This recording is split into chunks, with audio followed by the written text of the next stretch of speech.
Bafowethu, nimbonile kodwa ukuthi umakabafana mekhala kanjani emncwabeni mfowethu.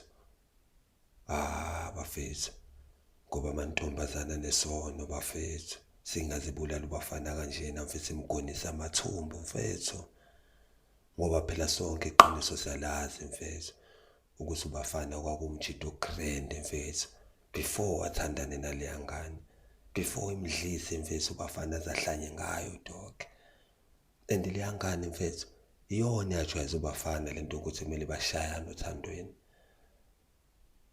Njalo yayimshaya ubafana le ntombazane mfethu isawungishaya ingane.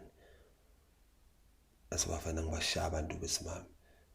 Ethi le ntombazane uyisiyoyoyo wena. Ayikho lento esho ukuthi abayishaya abantu besimame ukuthi usile nje, usekakhulu. Imgaca impama dog.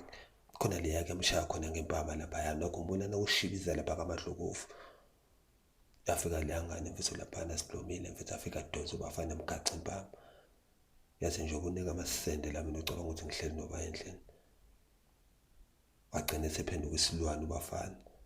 Naye seyishaya. Siyazi sonke la endlini mfethu. Sonke la lokushini siyazi ukuthi laba bantu basebephila impilo yokushayana. Kodwa namhlanje lengane iphisi iyamemeza wemama kabafana, wemama kabafana. Ubafana ngangimthanda kwakuyiphuthu kumbulala.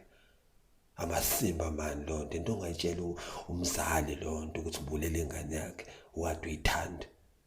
Ayifokofu man. Ulithi selikhala kabuhlungu kanje.